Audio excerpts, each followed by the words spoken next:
तो hello dear, तो आप सभी को वेलकम करता हूं नर्सिंग टिप्स के ऑफिशियल यूट्यूब चैनल पे। साथियों, कल संडे था तो कल ब्रेक लिए थे, आप सभी रिवीजन किए होंगे उम्मीद होगा। तो साथियों, आज फिर से मैं शुरू कर रहा हूं जहां से ख़त्म किए थे। तो साथियों, आज हम शुरू करने वाले हैं, हम लेकर आए हैं जनरल जो हमारा चाइल्ड हेल्थ नर्सिंग है या पेडियाट्रिक हेल्थ नर्सिंग है।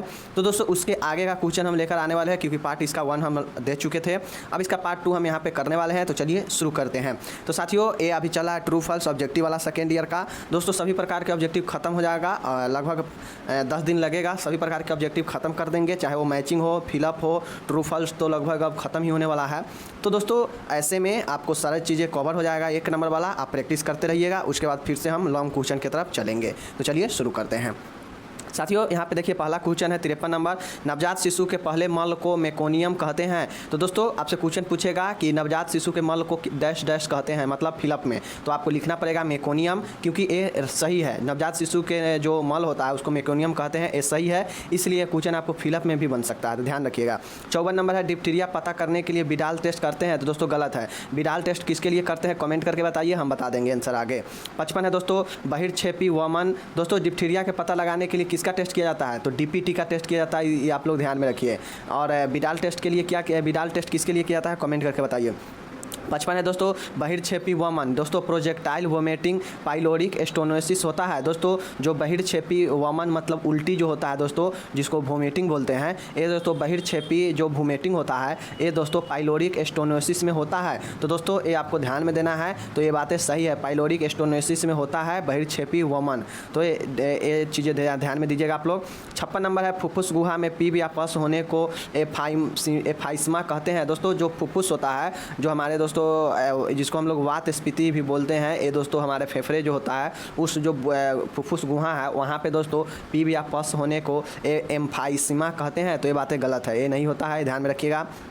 57 है एंटी डायरेटिक हार्मोन की कमी से दोस्तों डायबिटीज एनसीपीडीस होता है। तो ध्यान में दीजिएगा दोस्तों, एंटी डायरेटिक हार्मोन की कमी से आपसे क्वेश्चन पूछेगा कि किसके कमी से जो है डायबिटीज एनसीपीडीस होता है। तो आपको ध्यान देना होगा, एंटी डायरेटिक हार्मोन की कमी से जो है डायबिटीज एनसीपीडीस होता है। तो ये बातें सही है, ध्यान में दीजिएगा दोस्तों। जिसका आंसर सही है वहाँ से दोस्तों आपको ऑब्जेक्टिव बन सकता है, तो ये बातें ध्यान में रखिएगा। 58 नंबर प्रश्न है कि असंयनता दोस्तों यूनिरियस दोस्तों एन्यूरेसिस। दोस्तों, एन्यूरेसिस जो होता है, असंयंतता जो होता है का मतलब होता है बिस्तर गीला करना। तो ये बातें सही है। बिस्तर गीला करने का मतलब क्या होता है दोस्तों, कि जो बच्चा होता है दोस्तों उसको पता नहीं चलेगा और वो बिस्तर गीला कर देता है, मतलब बिस्तर पे ही दोस्तों वो मूत्र त्याग कर देता है, सपने में हो या जब भी हो। तो यही होता है दोस्तों एनुरेसिस। एनुरेसिस याद रखिएगा, एनुरेसिस का मतलब होता है कि बिस्तर का गीला करना, और इसका हिंदी होता है असंयतता, मतलब उस पर जो संयम है नहीं रख पाता है। 59 है दूध के दांत मिल्क टीथ संख्या में 30 होते हैं। तो गलत है दोस्तों।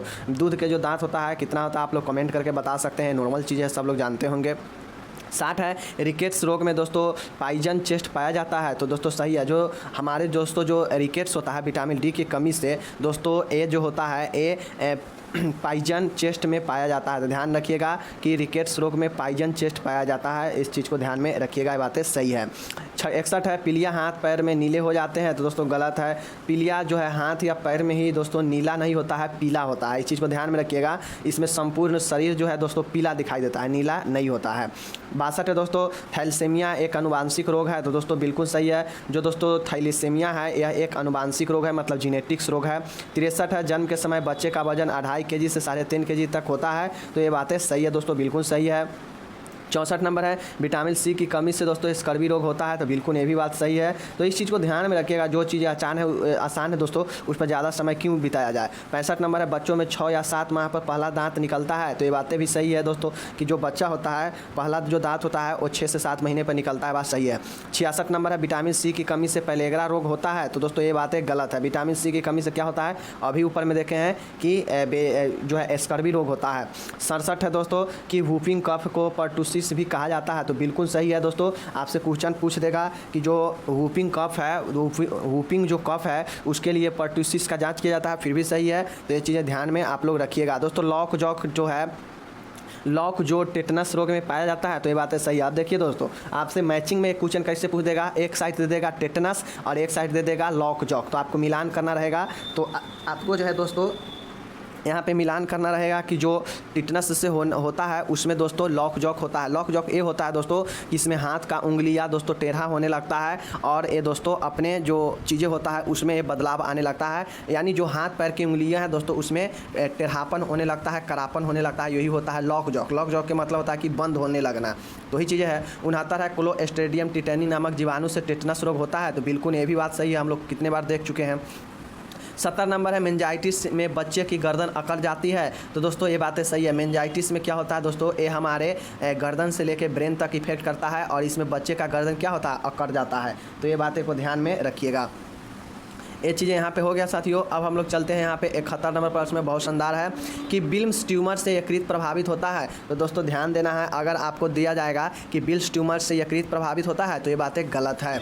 उसके बाद है 72 नंबर, शरीर में रोग से लड़ने की प्राकृतिक क्षमता को इम्यूनिटी कहते हैं। तो दोस्तों बिल्कुल सही है। हमारे शरीर में दोस्तों इम्यूनिटी पावर होता है, वो क्या करता है, बीमारियों से लड़ता है, रोगों से लड़ता है और कहीं हद तक बचाने का कार्य करता है। और ये इम्यूनिटी कितने टाइप का होता है हम लोग इसको भी जान चुके हैं फर्स्ट ईयर में ही। 73 है HIV वैक्सीन मेनिंजाइटिस के प्रति प्रतिरोधकता प्रदान करता है। तो बिल्कुल सही है दोस्तों आप लोग को ध्यान में रखिएगा, बहुत ही अच्छा सवाल है क्योंकि बहुत लोग कंफ्यूज होंगे कि यहाँ पे बी नहीं होना चाहिए, यहाँ पे भी होना चाहिए। तो दोस्तों ओ वाला नहीं है, HIV नहीं है, HIV हिब जिसको बोलते हैं, हिब वैक्सीन ही होता है जो मेनिंजाइटिस के लिए दोस्तों प्रदान किया जाता है। तो ये बातें सही है, ध्यान में रखिएगा।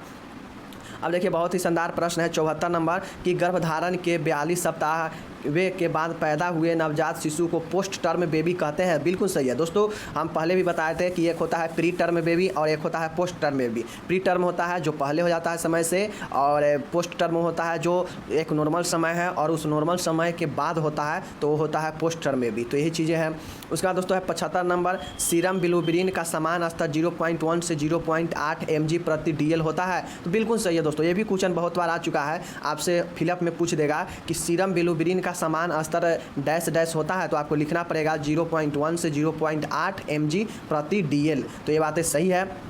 76 नंबर है क्लब फुट को दोस्तों टाइलिफस इकोनोवायरस कहते हैं। दोस्तों जो क्लब फुट होता है उसको हम लोग टाइलिफस इकोनोवायरस कहते हैं। तो ये बातें सही है, ध्यान में रखिएगा। क्लब फुट को टाइलिफस इकोनोवायरस कहते हैं। तो ध्यान में रखिएगा, टाइलिफो इकोनोवायरस बोलते हैं क्लब फुट को। 77 है निमोनिया में फोटोथेरेपी का उपयोग किया जाता है। तो ये बातें गलत है। फोटोथेरेपी कब किया जाता है दोस्तों, जब बिलिरुबिन का समान स्तर बढ़ जाता है और त्वचा के साथ चिपक जाता है या शरीर में बिलिरुबिन विषाक्त हो जाता है तो उसके लिए फोटोथेरेपी का उपयोग किया जाता है। 78 नंबर दोस्तों, टोडलर की उम्र 1 से 3 वर्ष होती है। तो दोस्तों ये बातें सही है दोस्तों। एक टोडलर एक दोस्तों अवस्था होता है जो नाम दिया गया है बच्चे में, ये दोस्तों 1 से 3 वर्ष होता है, ध्यान में रखिएगा। और 0 से 1 वर्ष कहा जाएगा तो होता है इन्फेंट होता है। तो ये सारी चीज़ों को आप लोग ध्यान में रखिएगा। 79 नंबर है दोस्तों, पॉलीमेलाइटिस रोग को टीकाकरण रोग द्वारा नहीं रोका जा सकता है। तो दोस्तों ये बातें गलत है। जो पोलियोमेलाइटिस होता है दोस्तों, यानी जो पोलियो रोग है उसके लिए दोस्तों पोलियो रोग को दोस्तों हम यहाँ पे पोलियोमेलाइटिस बोलते हैं। और दोस्तों ये पोलियो वैक्सीन इसके लिए है ही, तो ये कहता है कि टीकाकरण द्वारा नहीं रोका जाएगा। तो ये बातें गलत हो जाएगा क्योंकि इसके लिए टीका होता है पोलियो का। 80 है दोस्तों, हेमोफीलिया में अनियंत्रित रक्तस्राव के लक्षण पाए जाते हैं। दोस्तों बिल्कुल सही है, जिसको हेमोफीलिया रोग होता है और इसको दोस्तों आनुवांशिक रोग भी बोलते हैं। तो दोस्तों ये हेमोफीलिया रोग जिसको में होता है, अगर उसका शरीर में किसी भाग में दोस्तों अगर कट फट जाता है तो उसका रक्तस्राव जल्दी नहीं हो पाता है। तो ही कहता है अनियंत्रित रक्त का लक्षण है रक्तस्राव का। तो बिल्कुल सही है। अब देखिए दोस्तों 81 नंबर, कितना शानदार प्रश्न है कि कुशिंग सिंड्रोम होने पर रक्त में अत्यधिक मात्रा में कोर्टिसोल पाया जाता है। देखिए दोस्तों दिमाग से यहाँ पे लगाइए कि कुशिंग सिंड्रोम, ये क्वेश्चन एक बार और देख चुके हैं, जो लोग देखे होंगे इनको पास दोबारा आ चुका है। तो दोस्तों जो कुशिंग सिंड्रोम होता है, इसके होने पर जो आपके ब्लड है ना दोस्तों, उस ब्लड में दोस्तों कोर्टिसोल की संख्या जो होता है, मात्रा होता है, वो बढ़ जाता है। तो आपको ध्यान में रखिएगा कि जो कुशिंग सिंड्रोम है वो दोस्तों उसके होने से ब्लड में जो है कोर्टिसोल की मात्रा बढ़ जाता है। तो ये बातें सही है, हो गया। अब दोस्तों 82 नंबर है, यहाँ पे देख सकते हैं बहुत शानदार है कि प्लूरिसी में सूखी खांसी आती है। दोस्तों जो प्लूरिसी होता है दोस्तों, जो प्लूरिसी होता है उसमें सूखी खांसी आता है। तो ये बातें सही है, बिल्कुल आता है। तो ध्यान में रखिएगा कि प्लूरिसी में सूखी खांसी आएगा।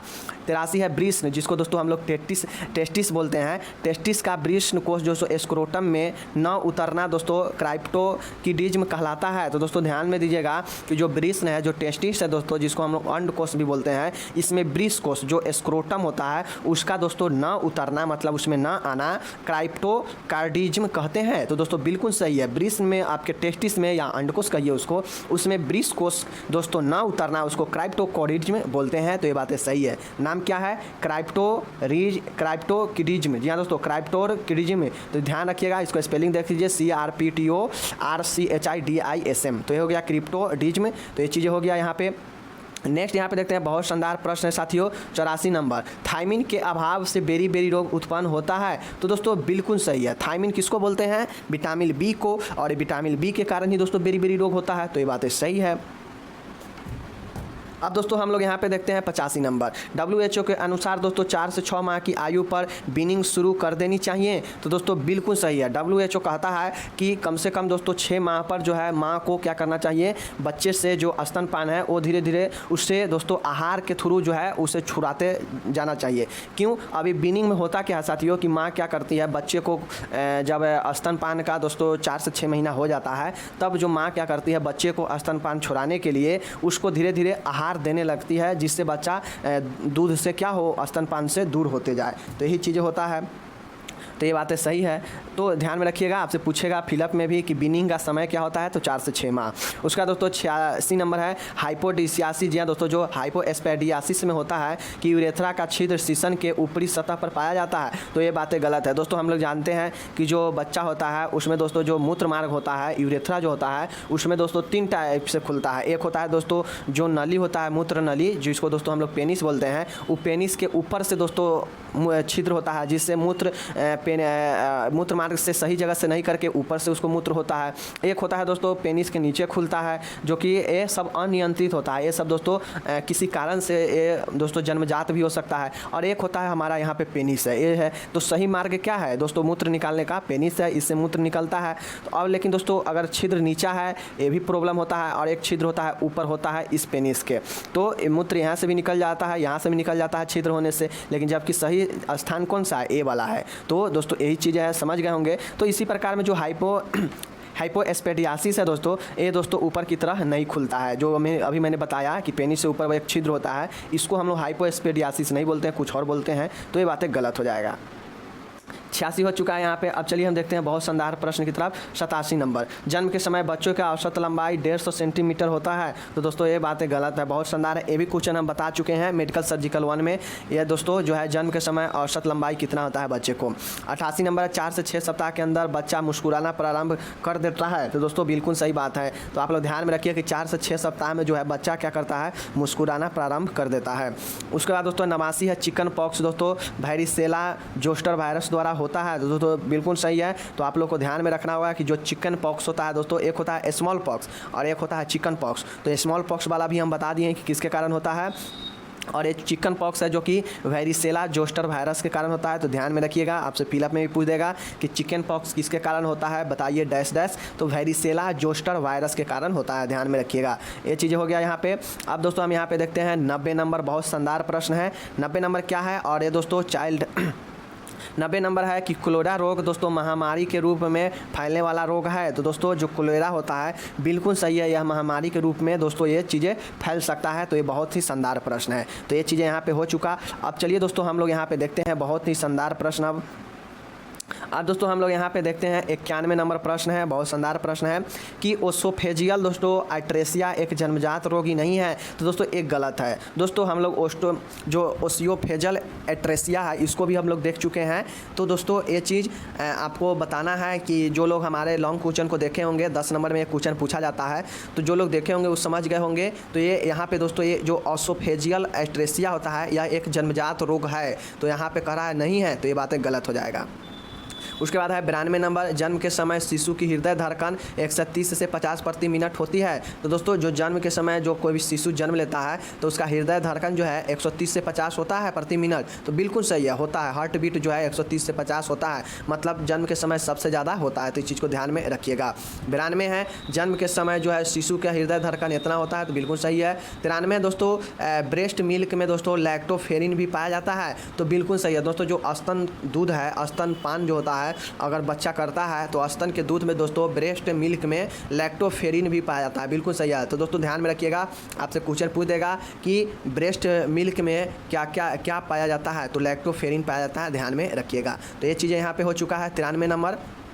अब यहाँ पे देखिए 94 नंबर, कितना शानदार प्रश्न आप सभी के बीच में कि पोलियो प्रायः 2 से 5 वर्ष की आयु में होता है। तो बिल्कुल सही है दोस्तों, जो पोलियो होता है ज़्यादातर 2 से 5 वर्ष की आयु में इफेक्ट करता है, इसलिए दोस्तों इसको जो है यहाँ पे वैक्सीन दिया जाता है बच्चे में 2 बूंद पोलियो का। 95 है विटामिन ई को दोस्तों टोकोफेरोल भी कहा जाता है। तो बिल्कुल दोस्तों सही है। तो दोस्तों विटामिन ई जो होता है टोकोफेरोल होता है। और दोस्तों यहाँ पे विटामिन ए का रासायनिक नाम आप लोग बताइए। 96 नंबर है 7 माह बच्चा बिना सहारे के बैठना प्रारंभ कर देता है। दोस्तों बिल्कुल सही है। जो 7 माह का बच्चा होता है दोस्तों, अगर उसको आप लोग सहारा दे दीजिएगा और बैठा दीजिएगा तो बिना सहारा के भी वो क्या करता है, बैठ सकता है। तो ये चीज़ें होता है 7 माह में। अब दोस्तों ऐसे नहीं है कि ये 7 माह में आपके बच्चे को हो ही जाएगा, ऐसा नहीं होता है। ये जो नॉर्मल होता है, किताब में जो पढ़ना है जैसा होना चाहिए वो दिया गया है। तो 7 माह के बच्चे को बिना सहारे बैठना प्रारंभ कर देता है, ये बातें सही है। अब दोस्तों यहाँ पे चाइल्ड हेल्थ नर्सिंग होता है हमारा यहाँ पे समाप्त। अब चाइल्ड हेल्थ नर्सिंग का दोस्तों जो भी ट्रू फॉल्स इंपॉर्टेंट था लगभग 96 को हम देख चुके हैं।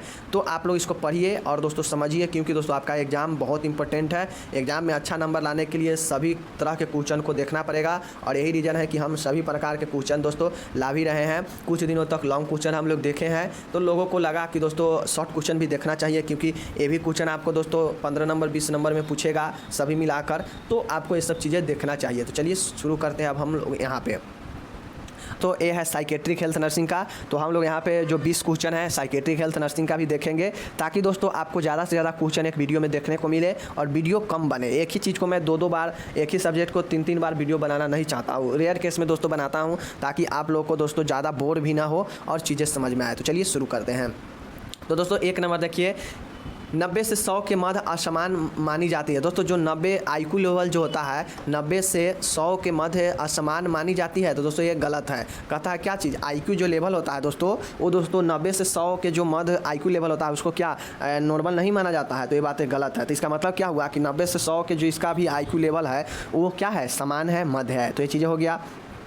2 नंबर है narcotic drug and psychotropic substance act NDPSA 1985 में लागू किया गया था। तो ये बातें बिल्कुल सही है। दोस्तों आपसे क्वेश्चन पूछ देगा कि NDPSA का फुल फॉर्म बताइए, क्योंकि दोस्तों बहुत इंपॉर्टेंट है, तो आपको बताना पड़ेगा। दोस्तों ये जो काम करता है ये संस्था, ये दोस्तों जितने भी एंटी ड्रग साइकेट्रिक ड्रग जिससे मानसिक पर बुरा असर पड़ सकता है, चाहे कोई नशा वगैरह हो गया, उस पर एक कंट्रोल करता है वैसे पदार्थों पर। तो ये NDPSA का फुल फॉर्म क्या होता है, N for narcotic, D for drugs and P for दोस्तों साइकोट्रोपिक, S फॉर सबस्टांस और A फॉर एक्ट 1985 में लाया गया। तो ये चीज़ें है क्या चीज़, narcotic drugs and psychotropic substance act 1985 में, बात सही है।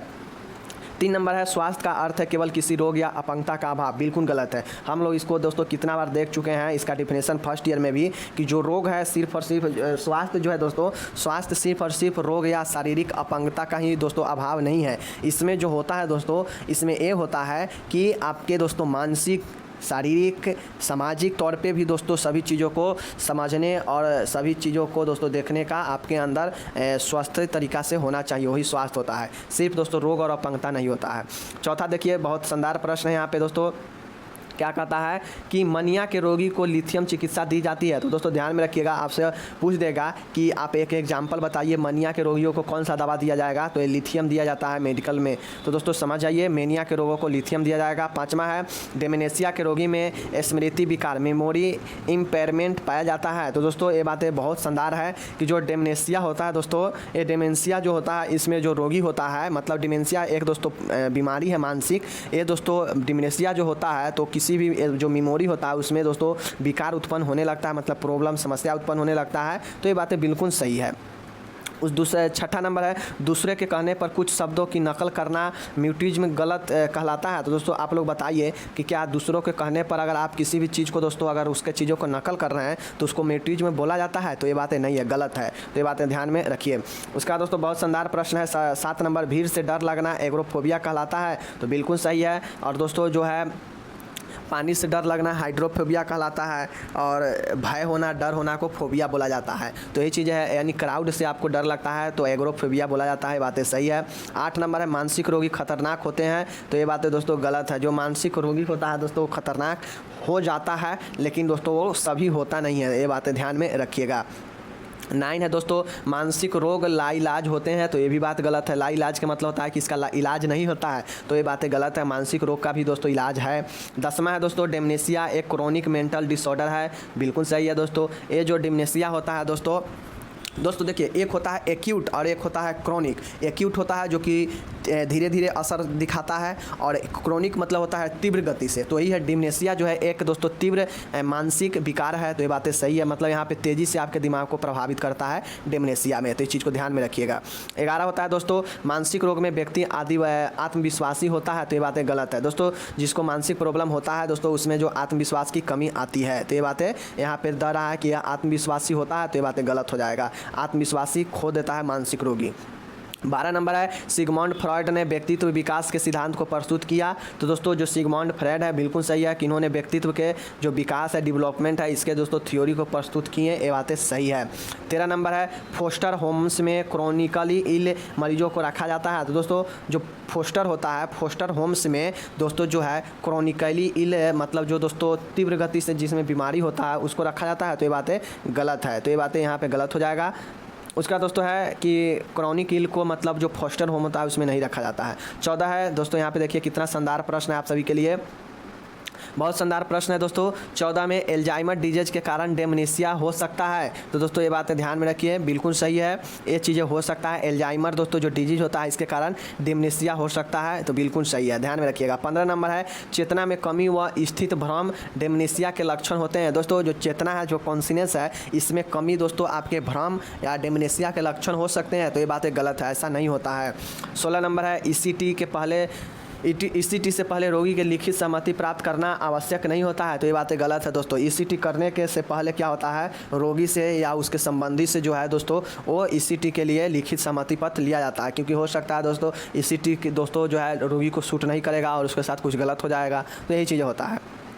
17 नंबर है दोस्तों कि मानसिक बीमारी एक सामाजिक कलंक है, तो दोस्तों ये गलत है। मानसिक बीमारी दोस्तों कोई सामाजिक कलंक नहीं है, क्योंकि ये चीज़ें किसी के भी साथ हो सकता है, तो ऐसा बातें नहीं है, ये बातें गलत है। 18 नंबर है ऊंचाई से डर लगना एक्वाफोबिया कहलाता है, तो दोस्तों जो ऊंचाई से डर लगता है उसको एक्वाफोबिया नहीं कहा जाता है, ये बातें यहाँ पे बिल्कुल गलत हो जाएगा। एक्वाफोबिया क्या होगा दोस्तों, तो ये एक्वाफोबिया होगा दोस्तों जल से डर लगेगा। एक्वा मतलब क्या होता है, जल होता है, वही से होगा। 19 नंबर है आत्महत्या का मनोरोग आपात स्थिति है, दोस्तों आत्महत्या एक मनोरोग की आपात स्थिति मतलब इमरजेंसी।